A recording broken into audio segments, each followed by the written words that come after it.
আসসালামু আলাইকুম। আশা করি সবাই ভালো আছেন। আমি আল্লাহর রহমতে ভালো আছি। তো আজকে একটা নতুন ভিডিও নিয়ে আপনাদের সাথে হাজির। প্রথমেই বলি, যারা নতুন আছেন আমার ভিডিওটা সাবস্ক্রাইব করবেন এবং দেখবেন, পাশে থাকা বেল আইকনটি বাজিয়ে দিবেন। যাই হোক, আমি গেছি রান্নাঘরে। সকাল সকাল রান্না করতাম। এদিক দিয়ে ফারিহা ডাকতেছে, আম্মু মূর্তি দিছি। সে বিছানার উপরে মূর্তি দিছি, মানে শীষ প্রস্তাব করে দিছে। সেজন্য হ্যাঁ বলতেছে যে মূর্তি দিছি। কার কার মেয়েরা এরকম করে আমাকে কমেন্ট করে জানাবেন। সেই মূর্তি খুব হাসি। আমি বলতেছি যে আমি তোমার জন্য লাড়ি নিয়ে আসি। সে বলতেছে আনো একটু, মানে বয় কি জিনিস সে বুঝতেই আসে না।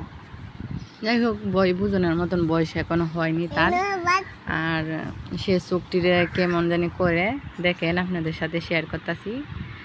বলে যে আম্মু তোমার চোখটি দেখাও, তাহলে সে এরকম করে।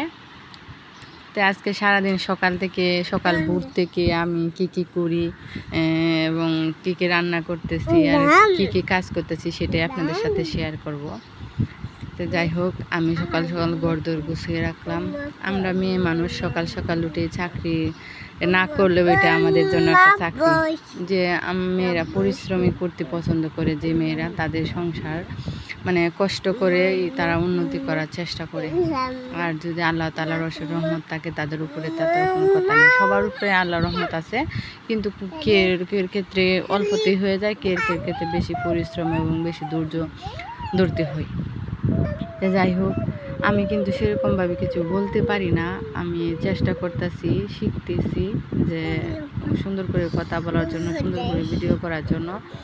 তো আমি এতটাও পারতেছি না। যদি আপনারা কেউ আমার সাহায্য করতে চান, মানে ইউটিউবে কেমনে কথা বলতে হয়, কেমনে ভিডিও করলে ভালো হয়, তাহলে আমাকে প্লিজ কমেন্ট করে জানাবেন।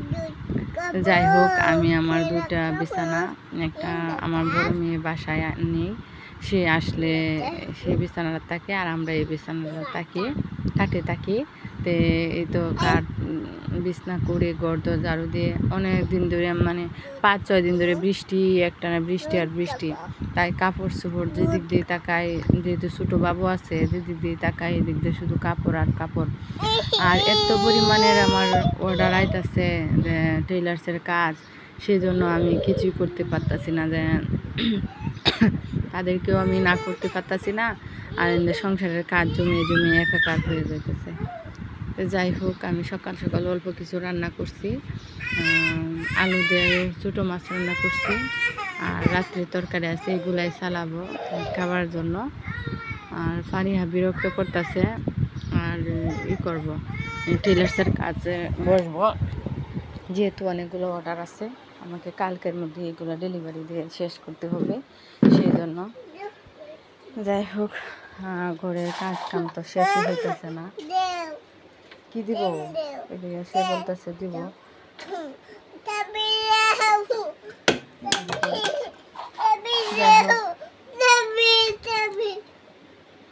আমার মেয়েটা ভালো থাকে, আর যে সময় যেটা বলি সে সময় সেটাই করতে হয়। যাই হোক, আমার 3টা মেয়ে হয়েছিল, একজন মারা গেছে আর 2জন আছে। বড় মেয়ে মাদ্রাসায় পড়ে, নাজারাতে পড়তেছে, আর ছোটো মেয়ে ফারিহা আপনারা অনেকে ভিডিওর মাধ্যমে দেখেন। তো এই তো আমি রোদ্রে কাপড়গুলো শুকাইতে দিতেছি, যেহেতু কদিন ধরে বৃষ্টি। আর এদিক দিয়ে হাঁস কেট করতেছে। আমি করতেছি কয়েকটা আছে বাসনপত্র, মানে রাত্রের থালি বাসনটি মাজিয়া তারপরে হাঁসটি ছাড়বাম। সব কাম শেষ করে হাঁস ছাড়ি, কারণ হাঁসগুলা জায়গা খেতে একটু আগায় দিতে হয়, সেজন্য সব কাম শেষ করে ছাড়ি। তার আর একটা কথা শেয়ার করি, 3টা সিজার হয়েছে, 3টা মেয়ে হয়েছে। একজন আল্লাহ তাআলা নিয়ে গেছে, আর 2জন আছে। আপনারা সবাই আমার মেয়েদের জন্য দোয়া করবেন। তবে আশাবাদী আমি আরেকটা সিজার করব, আমার ছোটো মেয়ে একটু বড় হলে তারপরে। আর এদিক দিয়ে আমার শরীরও অসুস্থ, সেজন্য আমি একটু বড় হওয়ার জন্য। আপনারা কে 4 নাম্বার সিজার করছেন আমি কমেন্ট করে জানাবেন। যাই হোক, কথা বলতে বলতে অনেক কথাই বলে ফেলছি, আপনারা এটাতে খারাপ ভাববেন না। আমরা কিন্তু মেয়েরার কথা বেশি মানে বদনাম করি। একটা ছেলে দেখবেন, একটা ছেলের কথা কিন্তু এতটা বদনাম করে না। আমরা এক মেয়ের ভালো আর এক মেয়ে দেখলেই আমরা নানান কথা বলতে থাকি। তো যাই হোক, আমাদের ভিতরে অনেক দোষ, আমরা মেয়ে, আমরা অনেক দোষী। আর এই তো আমি হাঁস ছাড়বো এখন। বৃষ্টির কারণে আমাদের উঠোনে একবারই নাজেহাল অবস্থা, তাই চলাফেরা করা অনেক কষ্ট হয়ে যায়। তাই হাঁসগুলা কয়েকদিন যাবৎ ডিম পাড়া বন্ধ করে দিছি। এদিক দিয়ে একটা আপু আয়সা পড়ছে সকালে সকালে, যে তার মেক্সিটা বানাতে দিছিল 4-5 দিন আগে। আমি কামের জামালার জন্য বানাতে পারি না, তাই রাত্রে শেষ করছি, নিতে আইছি। তার আমি দেখা দিতেছে যে আপু দেখেন একটা সুন্দর গলা দিয়ে দিচ্ছি আপনার মেক্সির মধ্যে, মুড়ি গলা বলে এটারে, এটা দিয়ে আমি বানিয়ে দিছি। এদিক দিয়ে ফারিহার জামাটা কেমন হয়েছে আপনারা কমেন্ট করে জানাবেন। এটা কিন্তু আমার ঘরে থাকা কাপড় আসছিল, আর হালকা লেস টাকা আমি কিনে আনছি। তো কেমন হয়েছে দেখাবেন। সে জিলাপি খাইতেছে।